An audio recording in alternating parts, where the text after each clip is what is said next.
Pero bueno, vamos a dejar por un lado el tema de las PASO porque tenemos un invitado en línea con quien vamos a hablar de una situación que no deja de ser preocupante, habida cuenta las últimas novedades que se dieron la semana anterior con relación a la calificación que han hecho algunas calificadoras de riesgo con relación a la economía de la República Argentina. Para hablar de ese tema estamos con el consultor, economista y además ex subsecretario de Industria y Comercio, el doctor Miguel Ponce, a quien agradecemos que esté en contacto con nosotros. Miguel, Rodrigo López Tay te saluda desde Córdoba.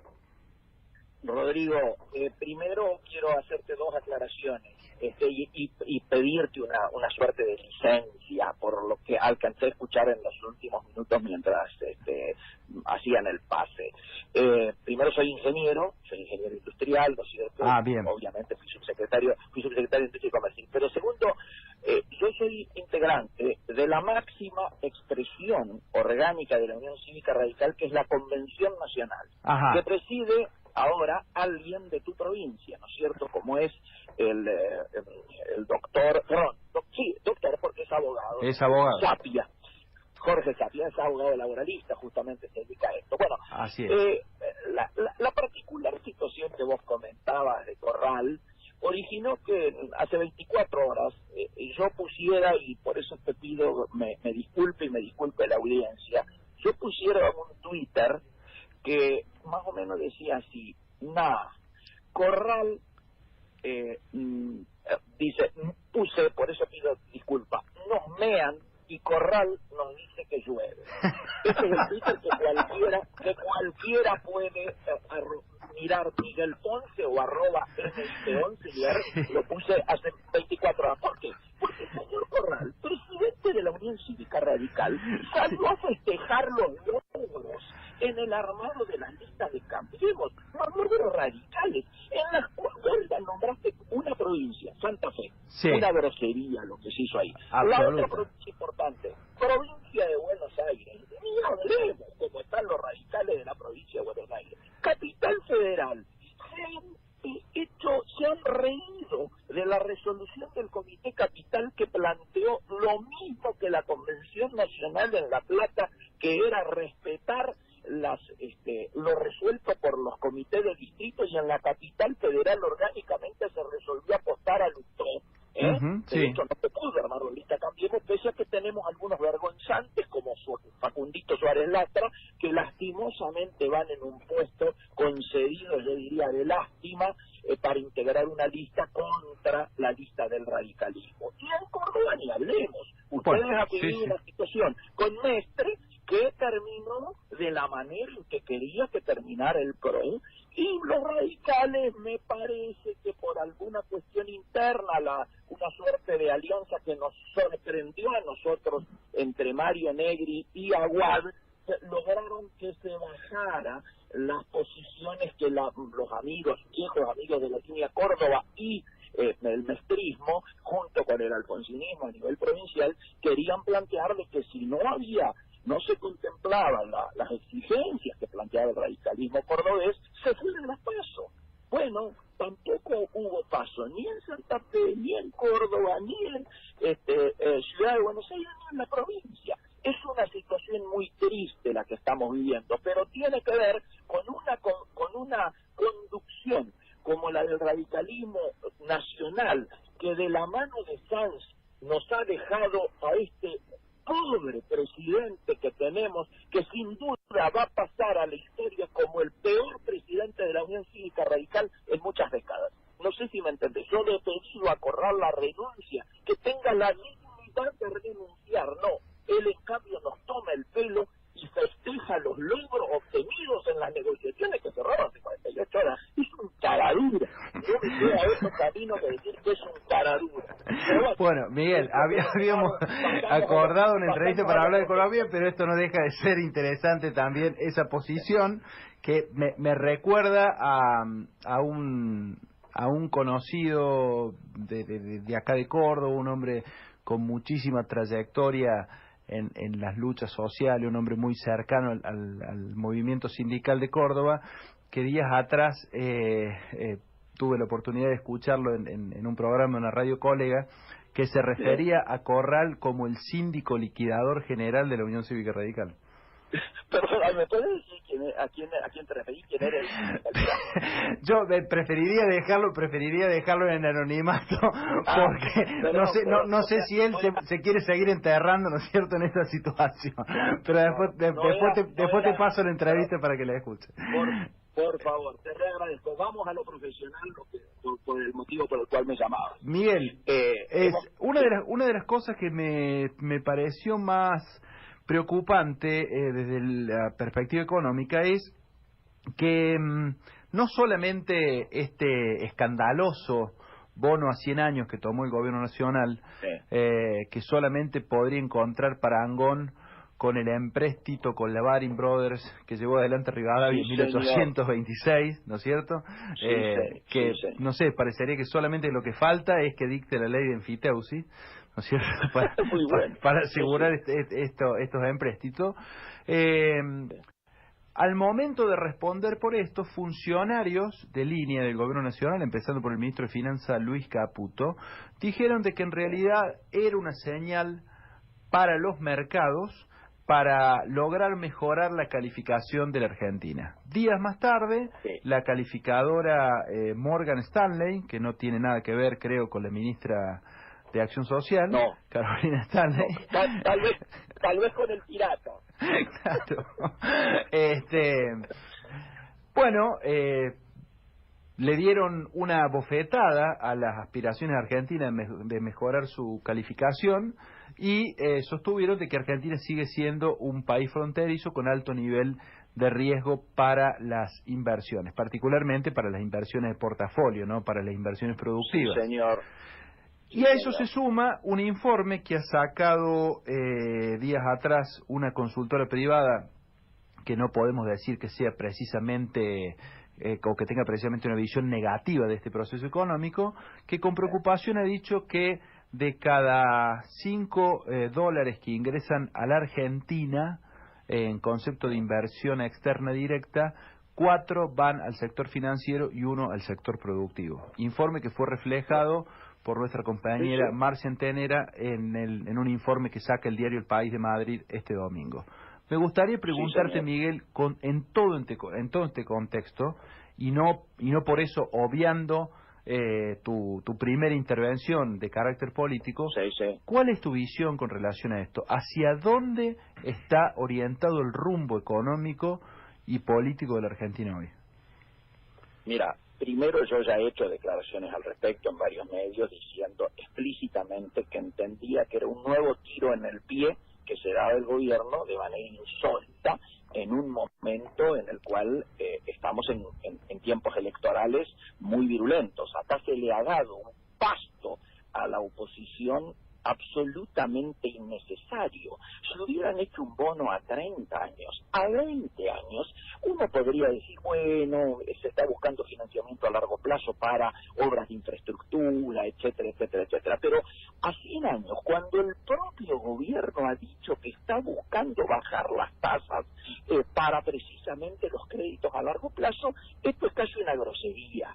Yo no entiendo que en estos momentos, si hubiese un presidente y un ejecutivo en serio, o hubiera una coalición de gobierno que funcionase, se le tendría que haber pedido ya la renuncia a Caputo. ¿Qué te quiero decir?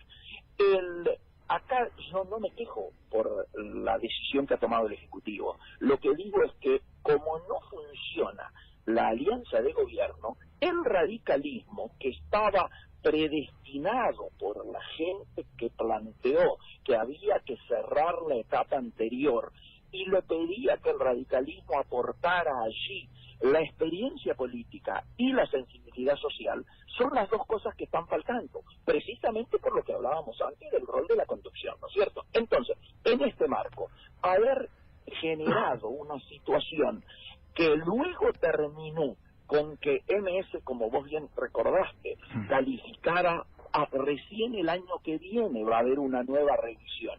cuantifiquemos esto porque no es tan grave. Son 1.500 millones de dólares que iban a venir de fondos de inversión que solamente pueden prestar si la calificación es de emergente. Si son fronterizos no pueden venir. Esto afecta a las empresas que cotizan en bolsa, que pensaban financiarse con estos fondos, y por lo tanto han bajado el valor de sus activos y han bajado el valor de sus acciones en la bolsa. Esto va a pasar, no es tan grave, pero lo que sí es grave es que se suma a una línea como la que vos bien relatabas, en la cual las inversiones que están viniendo al país esencialmente no son inversiones productivas, sino que son inversiones especulativas. ¿Y cómo no lo iban a hacer?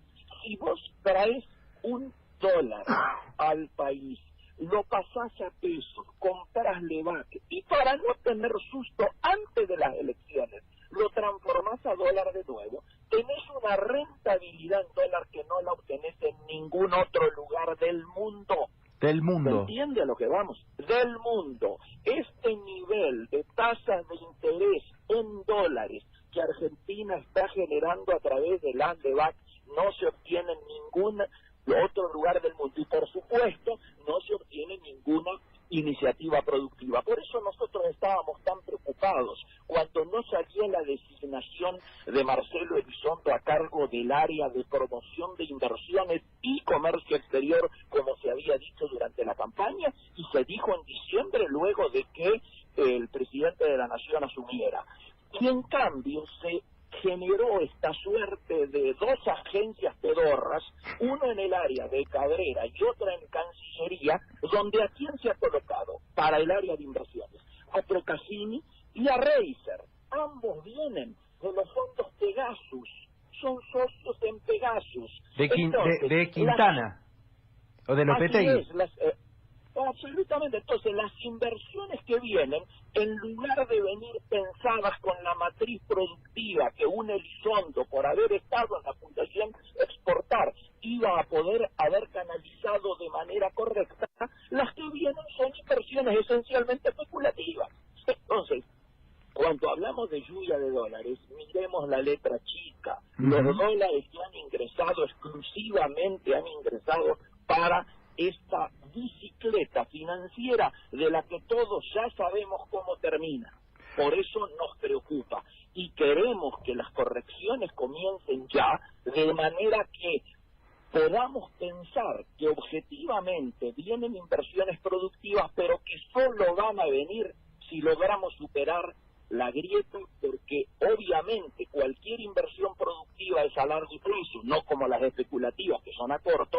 Las a largo plazo necesitan que haya políticas de Estado que den garantías de que aunque cambiaran los gobiernos, esas políticas de Estado se van a continuar. Por eso no solo no viene la lluvia de dólares y ocurren las calificaciones que ocurren, tampoco están viniendo las inversiones que esperábamos en Vaca Muerta. ¿Por qué? Porque si seguimos acentuando la grieta, por más que algunos como Durán Barba entiendan que es un excelente negocio electoral, nunca vamos a superar los problemas en los cuales hoy tendríamos que estar metidos, que es precisamente avanzar en una integración inteligente y no boba al mundo y ver de qué manera llegan inversiones productivas que den trabajo a nuestro pueblo. En este momento yo estoy en una ruta en Italia porque hemos venido a Italia y a España a charlar acerca de una expectativa muy grande que hay de acelerar el acuerdo Unión Europea-Mercosur. ¿Sabes lo que todos me preguntan? Todos me preguntan si hay garantías de continuidad de políticas a mediano y largo plazo. Y yo lamentablemente tengo que decir que no, porque pese a que exigimos un acuerdo político, económico y social cuando asumió Macri, esto no se ha llevado adelante y hoy por hoy, mientras la grieta exista, no nos va a permitir resolver ninguno de los grandes problemas pendientes de Argentina. ¿Se entiende? Sí, sí. Acá Miguel Alfio te quiere hacer una pregunta. Buenas tardes, Miguel. Alegría escucharte, Alfio. Igualmente. Yo te quería preguntar, entonces, ¿cuáles son las verdaderas razones por las cuales el gobierno toma esta decisión de endeudarse por 100 años? ¿Es solo para favorecer a los grupos concentrados y amigos del poder? Yo nunca quiero hacer lecturas que impliquen una visión conspirativa de la historia. siempre trato de atarme a los hechos objetivos a partir de leer las letras chicas que hay atrás. Lo que estoy a la espera es que se publique en boletín oficial, que hasta hace 48 horas no se había publicado la letra chica de este, llamarle empréstito, como nos hacía recordar el amigo recién, que nos permita conocer cómo pueden ser rescatadas anticipadamente estas letras, con qué nivel de tasas, porque me parece que las tasas que están atrás no son precisamente las tasas de mercado vigente hoy. Mi preocupación es que hayamos pagado alguna sobretasa que sin duda habrá que investigar. Miguel, vos sabés que yo tengo una visión en lo particular muy negativa de las calificadoras de riesgo. No solo vos. Bueno, pero en mi caso yo no soy economista, yo lo digo esto como neófito, porque uno ha visto la actuación y la responsabilidad política y social que han tenido en el quebranto de las economías europeas, ni hablar en las economías latinoamericanas o emergentes, ¿no es cierto? La famosa burbuja, ¿te acordás? La burbuja, claro, así es. Inmobiliaria. La burbuja inmobiliaria, o por ejemplo en su momento cuando las mismas calificadores de riesgo que saludaban algunas medidas del neoliberalismo, estoy hablando de Moody, Fitch, Standard & Poor's, etcétera, que venían a traer supuestamente la noticia de que la Argentina había logrado el investment grade, el grado de inversión, ¿no es cierto? Y que con eso iban a caer como maná del cielo las inversiones extranjeras, son las mismas que años más tarde, meses más tarde, terminaron volándonos la cabeza literalmente con el riesgo país. Y el riesgo país, en un momento, uno prendía la televisión y se intoxicaba viendo cómo aumentaba segundo a segundo. Así es. ¿Por qué hago esta introducción? Porque me parece que la soberanía política y económica de un país no puede depender exclusivamente de estas calificadores de riesgo en donde un broker en Nueva York o en Londres, ¿no es cierto?, califica la economía de un país sin siquiera conocerlo. ¿Sí? Total acuerdo. Y esto tiene que ver con que se le ha exigido a la Argentina para mejorar esa calificación la apertura de la economía. La apertura de las importaciones, que ha subido casi 25% en los últimos meses, que ha generado un déficit comercial de 5.000 millones de dólares, nos pone a nosotros en una situación de fragilidad, porque además eso implica una retracción del mercado interno. Entonces, la pregunta que a mí me gustaría hacerte, no solamente como hombre de la economía, sino como hombre de la producción, esta política del gobierno nacional de apertura de las importaciones, ¿no es cierto?, muy similar a la que tuvo el menemismo en los 90, de disciplinar el mercado interno mediante un aumento de la tasa de desempleo y de tener un dólar retrasado, no puede terminar, y además, ¿no es cierto?, con el alto impacto del déficit cuasi fiscal que significa el pago de los intereses de las DEVAC, ¿no significa una bomba de tiempo, una especie de olla a presión que en cualquier momento puede disparar para cualquier lado? Bueno, va a depender de todos nosotros, ¿no es cierto?, los resultados electorales, las correcciones, si se pueden efectuar o no, si estamos a tiempo aún, etcétera. Igualmente, yo vengo alertando desde antes de que finalice el año pasado, de que teníamos que acostumbrarnos a tener déficit comercial durante un tiempo. ¿Por qué? Porque a mí, teniendo en cuenta que la matriz importadora de Argentina es productiva, está cuantificado porque por cada punto que crece la economía suben 3 puntos las importaciones. Entonces, si estamos pensando en un crecimiento al año de entre 2,5 y 3 puntos, tenemos que pensar en un crecimiento del 9 de las importaciones. El 83%, casi el 84% en este momento de lo que ingresa a la Argentina por importaciones son insumos, partes y piezas, bienes de capital para la industria, el campo y la infraestructura de servicios públicos y privados. Así que a mí, más que las importaciones, hermano, me preocupan las exportaciones, que cada vez están primarizándose más y concentrándose más. Es decir, cada vez menos jugadores. Yo acabo de venir de China hace 20 días. Sí. Y en China, que antes nos compraba aceite de soja, ahora nos compra Claro. El proceso de primarización es el que a mí me preocupa, y me preocupa que las principales exportaciones argentinas debieran ser las MOI, la manufactura de origen industrial. Claro, eso la protagonizan pymes industriales, y eso es trabajo nacional que nos permitiría, por supuesto, generar una mejor calidad de vida para los argentinos que trabajan. Ahora, insisto, es un modelo en el cual tiene que basarse en una integración inteligente y no en una integración boba al mundo. Este es el planteo y este es el debate que tenemos que dar todos los que particularmente como nosotros pertenecemos al conjunto de las grandes mayorías nacionales, ¿no es cierto? Vos sabés que hablando de eso hay un aspecto que a mí no me deja de llamar la atención, que es la inducción de manera homeopática que hacen algunos medios con relación a algunos candidatos. Entonces, uno ve a repetición casi como de ametralladora, que en la televisión, en los diarios, columnas de opinión, en la radio, dice, bueno, las inversiones no vienen porque los inversores extranjeros temen que vuelva el populismo. Y por otro lado tenemos una vicepresidenta de la Nación que ha dicho explícitamente que habría que eliminar las elecciones de medio término porque, bueno, en realidad afectan la gobernabilidad.